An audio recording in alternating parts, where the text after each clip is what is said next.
Many thanks for joining me today. This is Crosstalk. You're watching Enterprise Television.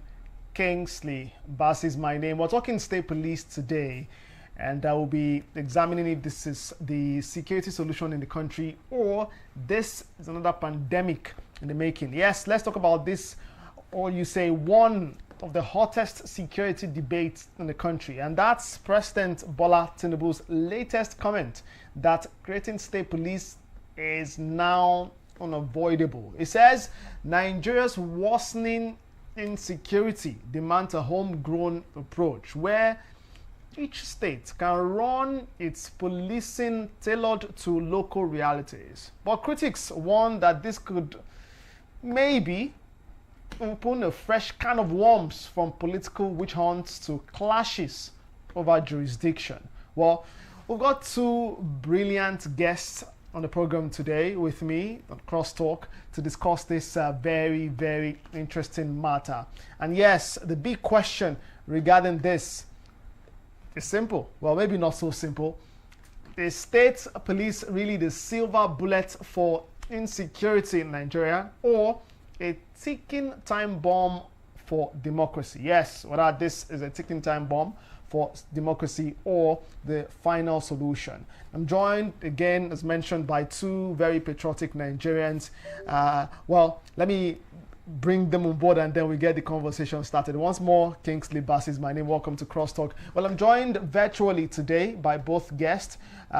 One is the executive director of RULAC, and I need to mention that RULAC is the Rule of Law and Accountability Advocacy Center.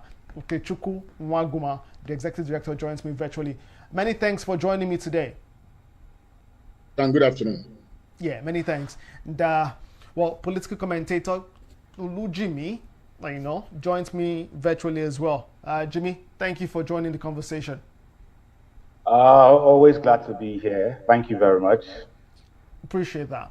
Well, let's get straight to the big question. Well, this state police, the final security solution we might need to the many security challenges in the country. Is this the silver bullet for insecurity in the country? I'll begin with you, Okechukwu Nwaguma. What do you say? Okay, thank you for inviting me. This debate is not new. It started from the onset of the administration of President Tinubu, and we are still on the debates. But of course, you know that these debates, predates President Tinubu. We've had this debate about state police long before Tinubu came on board. Yeah. It does appear to me that each time government comes under increasing, scrutiny, or when they feel the public demand to address rising insecurity, they introduce the debate afresh as a means to evade responsibility or to appear to be doing something. The arguments are already out there. I don't think there's anything new that anyone is going to say, but just for the purpose of emphasis.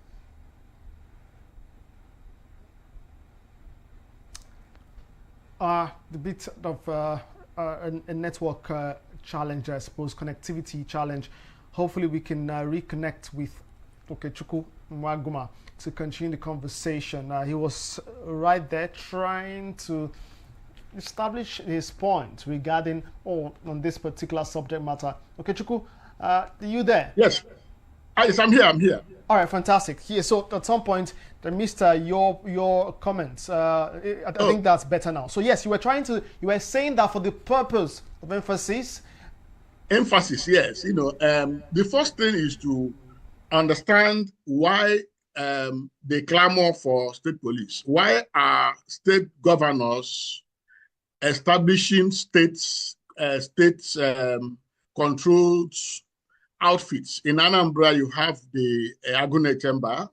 In Benue, we have, states controlled. In Kano, all over the country. In Enugu, every state has one form of, state-controlled outfit or the other, which all give us an idea, into what state police, will do when because this is a question. It's a question about ownership. Should state governors be allowed to own? Should states be allowed to own their own police?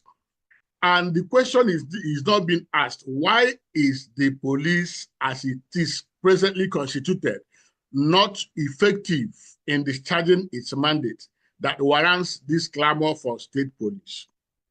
And the other question I want to ask also is, what is the cause of insecurity? Is it the police? And my answer is that we need to understand, one, what is causing insecurity, and two, why police are not able to address insecurity. The cause of insecurity are social and economic dysfunctions, things like poverty, unemployment, exclusion, injustice, corruption, and the lack of adequate, and then when you come to why the police are not effective, it is simply because police have not been equipped, empowered to discharge their functions. They remain ineffective because all the reforms that have been proposed, including by government reform committees, to empower the police, to strengthen the police, to enhance their capacity to effectively discharge their functions, those reforms have not been carried out. So if you don't do that and then you want to create state police, what you are doing is simply to replicate one problem into 36 states, because you have not addressed the cause of the ineffectiveness, and you want to replicate, failure across 36, states. So now, that many states have not been able to pay salaries of their workforce. So when you create state police, that is an additional burden. State police, state-run security agencies where they operate have been contributing to insecurity rather than, addressing insecurity. Look at what happened in Anambra with Agune Chamber. Look at what Webubagu is doing. Look at what several of them in various states. Look at what they are doing. Is that what? That is what we're going to see with state police. We have governors running as emperors, governors who are in control of their state legislature, governors in control of their state judiciary, governors in control of local governments. And then we want to give them an additional armament, state police, to use to intimidate, to suppress, and to, to repress, basic freedom. So I think that we need to be careful what we're asking for, really.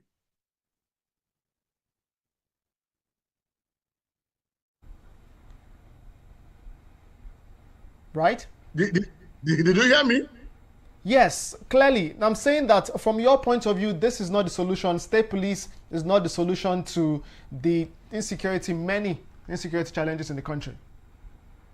State police is replicating the problem. It's replicating the problem rather than addressing the problem. All right, let me turn to political commentator Ulu Jimmy. You've heard from Okechukwu Nwaguma. He says, this would be further, for want of better words, aggravating the problem rather than solve this. What do you say? Yeah, Jimmy, are you there? Yeah, can you hear me? Fantastic, yes. Can you hear it clearly now? Yeah, why I agree with him, I agree with him that, state policing is not the entire solution. But I must say that state policing is one of the major solutions as well. Firstly, the current president, Ahmed Bola Tinubu, has always been an advocate of that. I can remember as far back as 1999 or thereabouts when he was governor, he was actually those who were proposing state policing system, And I also feel that, when we look at it and we say, of course, we've seen several reforms in the policing system that had not worked. But if we take our mind back to since Nigeria got its independence and up to now, the federal policing system we have never worked. So it's not a case of, structure or whatever. It's a case that we do not have enough police personnel, we do not have enough funding for the federal policing system, and that's why we are still where we are today. We have a population of approximately 200 million, and what's our police force like? Central Police, I don't think it's up to 1 million. Even if it's 1 million, it's not enough. And take your mind back to what Zamfara State Governor said a couple of days ago, when he said that he has a contact of he knows the location of these bandits and the rest. Yeah. But when it comes to apprehending them, or organizing an operation to arrest these men, the federal police tells you that they have to take orders from above. The good thing right now is that many of these states, because for some time, several years when it was proposed, I think even during the Goodluck Jonathan administration, there were various voices in opposition of state policing system. But if you notice, these northerners, especially from the northern region, are now agreeing that they need a state policing system in order to checkmate the growing insecurity that is challenges that's with us at this moment. And why is that? Because policing is local, it's grassrooted. You need local intelligence. You need people who know the terrain, who understand the language, to actually be able to curtail or checkmate, the menace that's going on in those areas.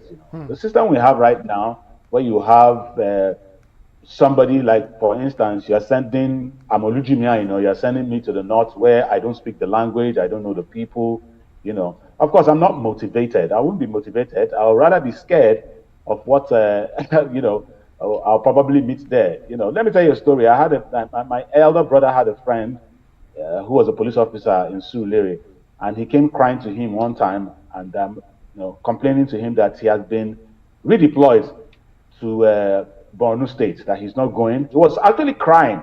My brother was weeping, tears, that what will happen to his family and all of that. At the end of the day, he resigned. He didn't go there, So what I'm saying is that, number one, the funding.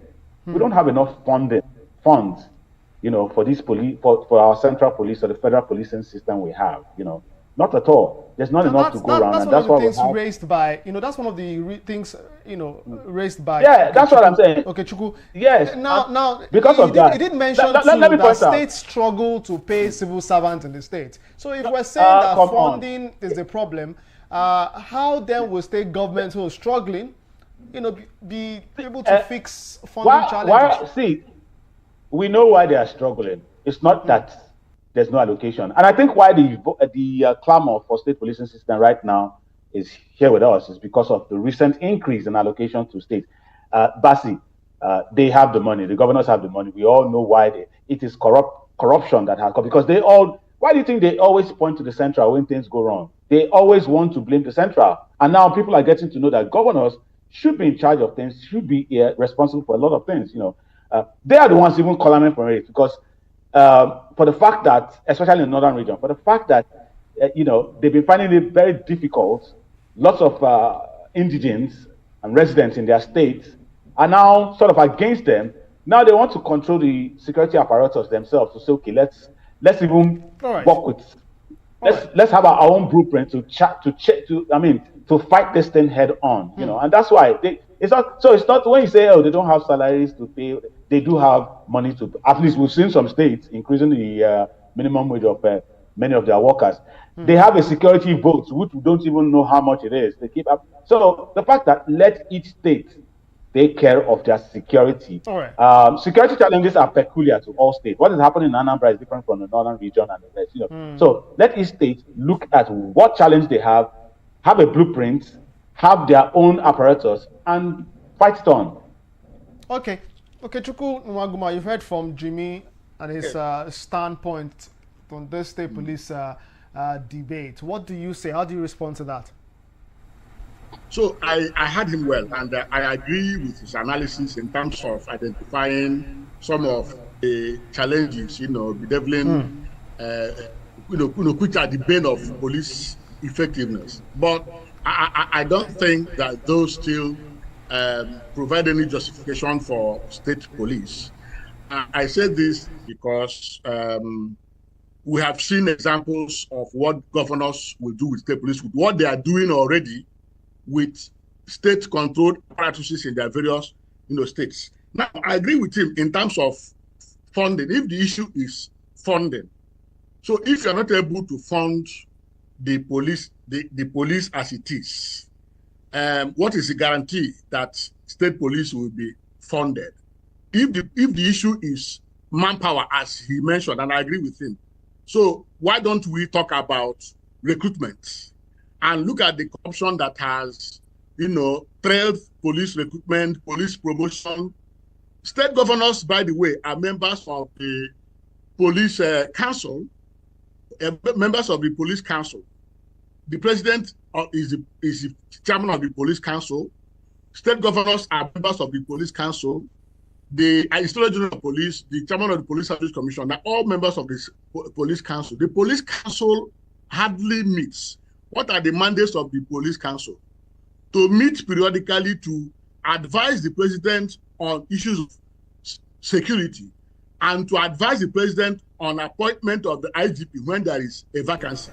You know that police council does not fit, and that is the platform that provides opportunities for governors to make inputs about how policing can work more effectively, but it doesn't happen. So you find a situation where the recommendations about how to transform the police are not being implemented. Now, people are talking about this. I agree with him that policing is local, crime is local, and there is need to, involve the local people in policing. But how do we do that? Is the police the only way to go? I think we should talk about community policing, which is part of the Police Act. And community policing, by the way, is also democratic policing. That is the means by which we involve local people in policing. Now, if we decentralize policing authority and policing resources, you know that federal government's funding of the police at the moment represents a mere contribution. Most of the funding that the police get come from state governors and from private entities. How much does a divisional police officer get to run operations at the local level, which is the local level where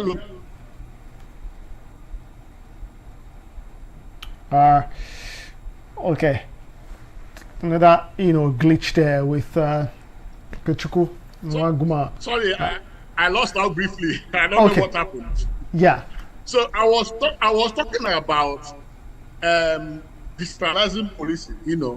The way to decentralize is not to create state police, and I'm saying that we should be talking about community policing. Yes. And when we talk about community police, for example, you see, local divisions are the closest to the people. How much do they get from the whole allocation to the police are trapped at the force headquarters? Meanwhile, beyond the force headquarters, the commands, you have the state commands, you have the area commands, you have the divisions. How much do the divisions get to run basic operations? So why don't we then think about how to devolve resources so that they get to the local divisions, and we allow communities to set up their local community vigilantes that are created by the people and accounted by the people and work under supervision with the police at the local level. That way, we don't need police. State police is a recipe for police states. With state police without checks, without the necessary checks. And how do we, if we have not been able to check abuse by the federal police as it is, what is the guarantee that state governors will not use state police, do what they are doing with the Bubago, what they are doing with Agune Temper, what they are doing with all the various state-controlled law enforcement outfits that are created by the states across the country? Look at the violence. Look at what happened to that NYSC lady in Anambra State. It replicates across the country. So I mean, so my point then is that we need to implement reforms that will make the police work, put in place insulate the police from political control, and then we can deal with police at level of decentralized resources. Because what makes police effective is not whether it is centralized or centralized. America is the best example that people give about decentralized policing. But American police still grapples with corruption, inefficiency, racism, and all that. But we have countries like Denmark, Ireland that run centralized policing, but they do better in terms of human rights and efficiency. So police efficiency does not depend on whether it is centralized or not centralized. All right. So we can do. Yeah, we can do better. I get your point, Jimmy. I know you want to respond, and you'd like to respond to Okechukwu's last comment, but we need to go to break. When we get back, we'll pick things from where we've stopped now, and that's with Jimmy, who would be responding to that. Let's go to break. This is Crosstalk. You're listening to Enterprise, or you're watching Enterprise Television here, and we'll be back in a moment as we continue the conversation on state police in the country. Do stick around.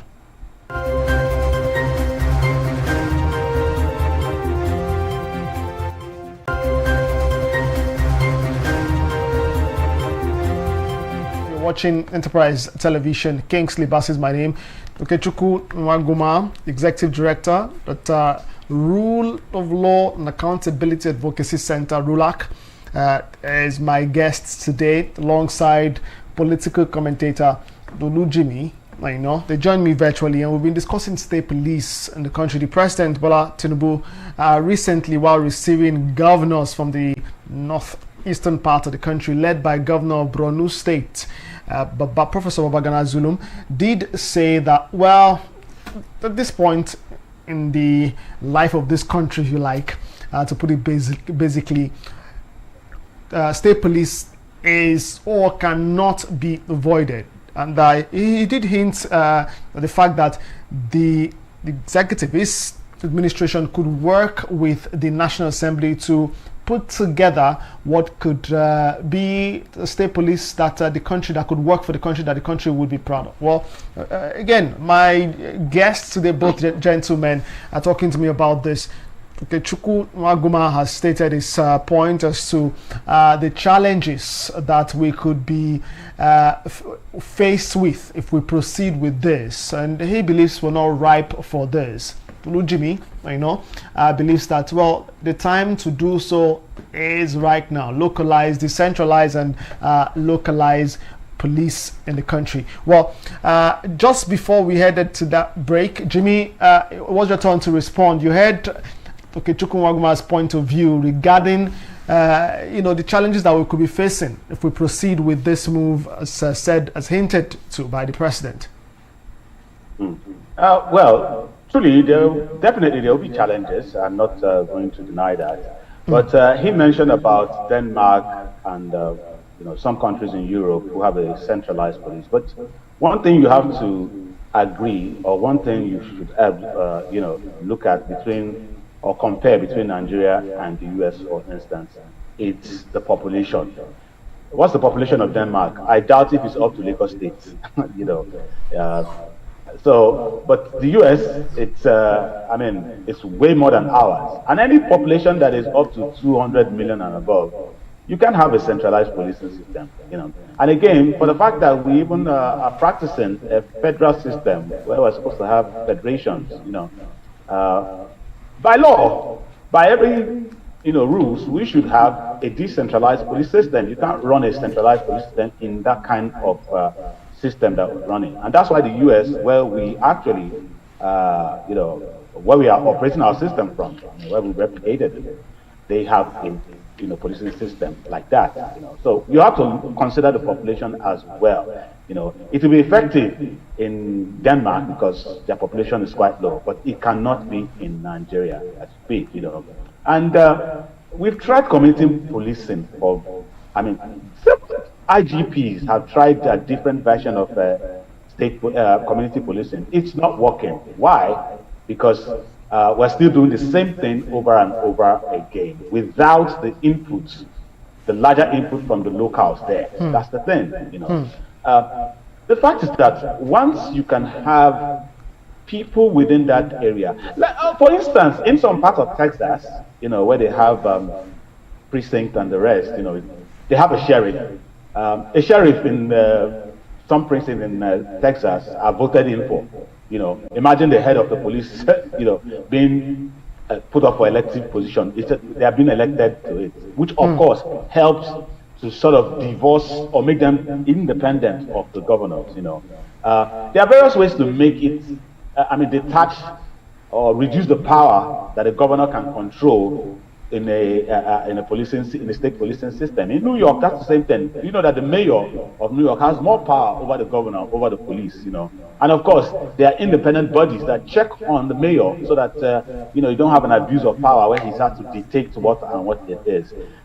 Whatever it is, just as Mr. Okechukwu mentioned, definitely you have corrupt practices in different places. But it's not in all the states that you have corruption in all their police department. All right. There are some police department that for instance, where that sad occurrence happened concerning Charles Kirk, they will tell you how the policing system, the Utah police department there is, how effective they are, and the rest. Many of them have less corruption. Funding, if the governors, as you mentioned about the police governing council, which many of them will not attend it because at the end of the day, we're not seeing results.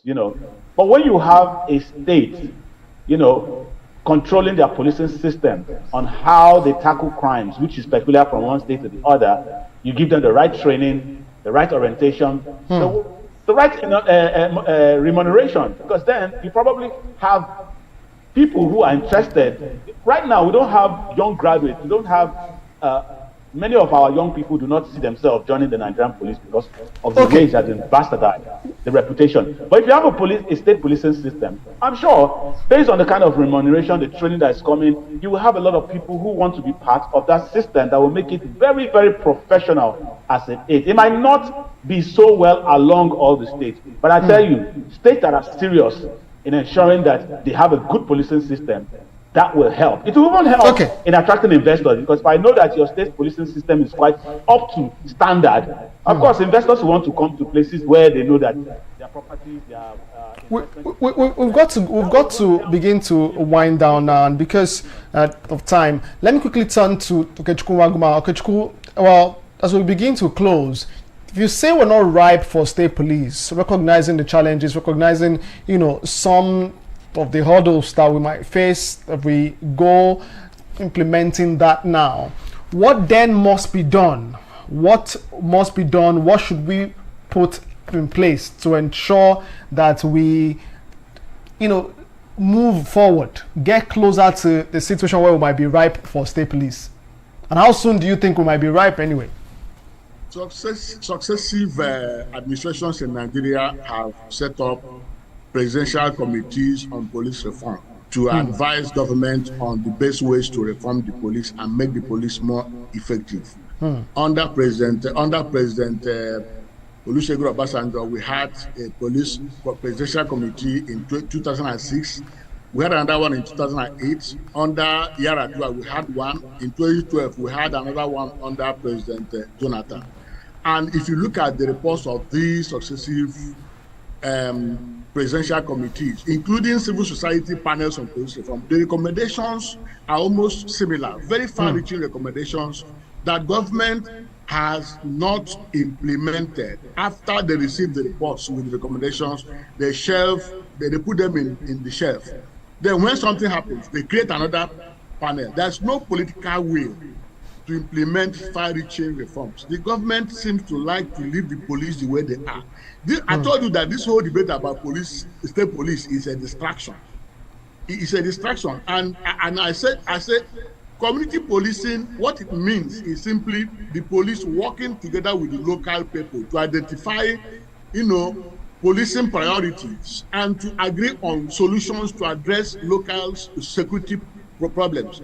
It is not correct to say they have been tried and they didn't work. It's simply that they have not been implemented the way they ought to be implemented. You can't implement community policing without adequate funding, without political support. So government should concentrate on implementing reforms that its own committees have recommended to make the police more effective, rather than thinking about creating state police, which will be a weapon in the hands of state governors to oppress the people and to harass and intimidate their political opponents and to rig elections.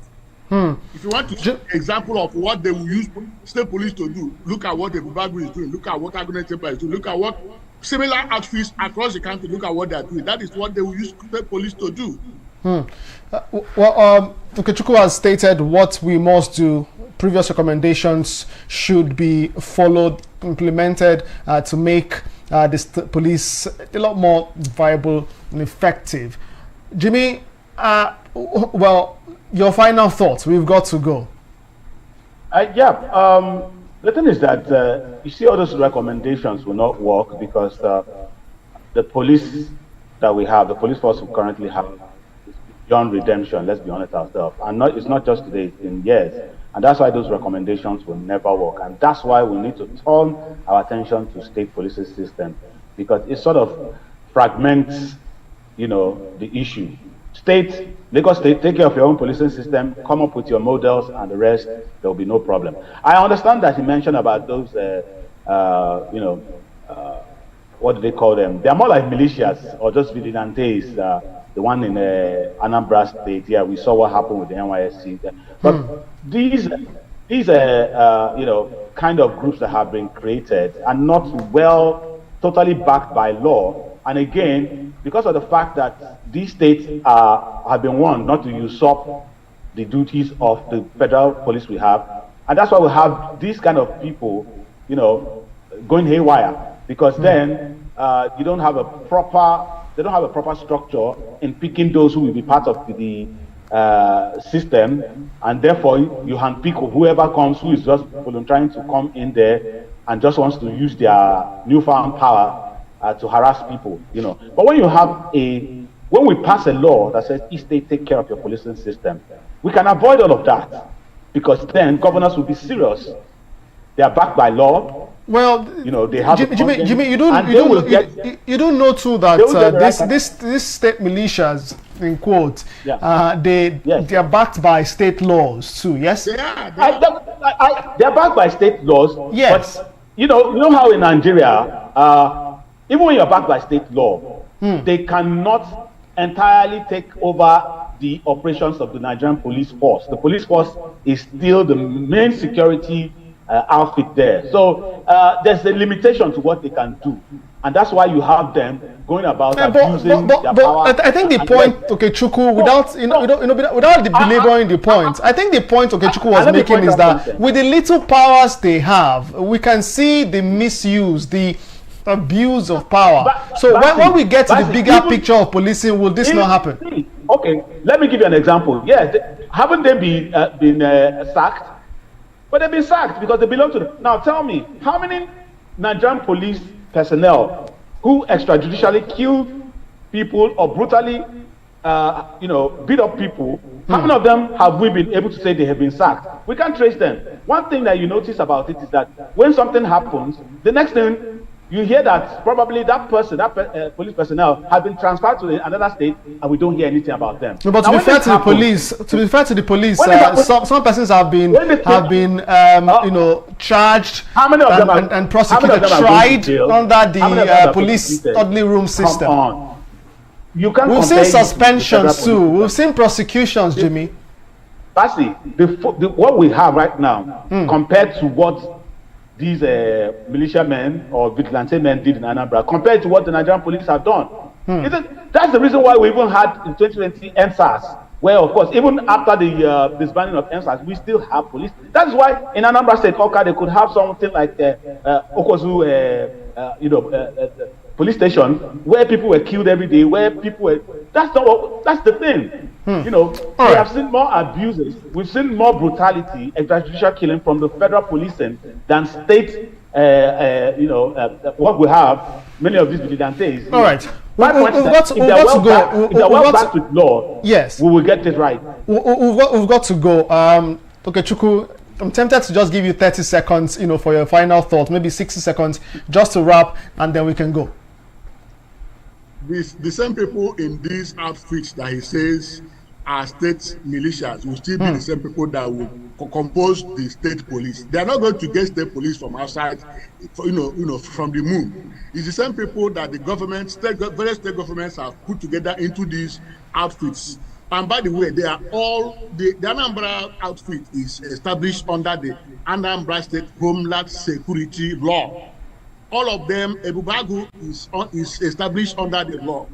And when you allow state police governors to create state police, it's still the same people that they will put in the state police. And who says that the errors, and the point I'm making actually is actually in emphasizing my point that what the wrong we are seeing with the police as it is, what is a guarantee that they will not be transferred? The same thing will be transferred to the state police. What are you going to put in place to ensure that they're not going to do the same thing that the police is? So unless you put in those measures that will check these abuses that we're talking about, that will make sure that state governors will not have absolute power, they will control over them and use them the way they like. What measures will you put in place to ensure that doesn't happen? I mean, that's even under the current situation.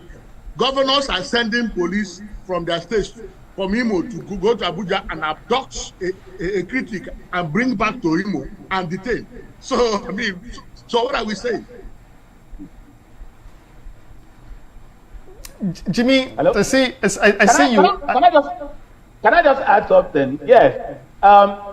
The example he made about, taking a police officer, sending the police to go to another state, and if the state policing system, definitely that will not happen because there will be jurisdiction. You can't cross my border. That would definitely not happen. If we are serious about state policing system, it cannot happen. You can't cross my border to come and arrest someone, and again, let's look at some of these vigilante groups that have been created. Each state has their own. When last did you hear about Amotekun harassing people in the Southwest? Let me use Southwest as an example. What is happening in Anambra State is quite different from Lagos or from the Southwestern part. There have been examples of Amotekun operatives misbehaving. I can give you examples. Sir, I agree with you. There will definitely be those characters. Of course, there will be bad eggs. But many of them have been dismissed. They've been prosecuted based on the fact that the Southwestern governors do not want such to happen. Lagos State has a neighborhood watch. How many of them have been caught harassing people or whatever? Even though we look at it, I feel it's just All right. What I'm saying is that it's the same thing. What we want is each state take care of your policing system. If another state will now create a policing system and absorb all of those elements into that is their problem. They will have to find a way to ensure that it's standard. But other states will have to create their own standard. Everybody will now have to be. In US, the New York Police Department is quite different from the California or the Los Angeles own, and everybody is peculiar to theirs. As a state. Okay. So all right. What I'm saying is that it helps. It helps in ensuring that whichever place I am, I'm trusting a policing system that will work for me. Okay. I can invest there, I can reside there, I can compete. It brings in competition from states. It also attracts investment as well. Gentlemen, so I will pick in the final analysis, government should address the social and economic dysfunctions that are causing insecurity. Police only responds to symptoms. If we don't address unemployment, we don't address exclusion, if we don't address injustice, as long as I agree completely with that. Of course, those are things we need to address. State police will take us nowhere. As long as the root cause of security is not addressed. All right, gentlemen, I'd like to thank you so much for your comments. Very patriotic. Of course, divergent views permitted. We can have different views on what the solution should be, but genuinely said, for the good of the country. Appreciate you both for being a part of the conversation today. Well, again, I've been joined by two patriotic Nigerians today on Crosstalk here at Enterprise Television. Okechukwu Nwaguma believes state police could brother Jimmy believes state police could finally be the game changer for safety as well as for accountability, while Okechukwu Nwaguma fears this might become a dangerous tool in the hands of powerful state actors, state governors and the rest. Well, what do you say? What's your belief? You can stop by the comment section. Let's know what you think regarding this. We'll continue to follow development. We'll see how this conversation or where this leads, especially the comment of the president when he welcomed governors from the northeastern part of the country. It's been Crosstalk. Again, I'd like to thank Okechukwu Nwaguma, Executive Director at RULAC, that's the Rule of Law and Accountability Advocacy Center, RULAC. Many thanks for joining me. Thank you. Yeah, appreciate your time. Olu Jimmy, political commentator, many thanks for joining me as well. Thanks for having me as always. Appreciate that. It's been Crosstalk. Stop by the comment section as mentioned to make your comments there. I'll be reading and responding. Kingsley Bassi is my name. And until next time, we say may God continue to bless the Federal Republic of Nigeria. Bye for now.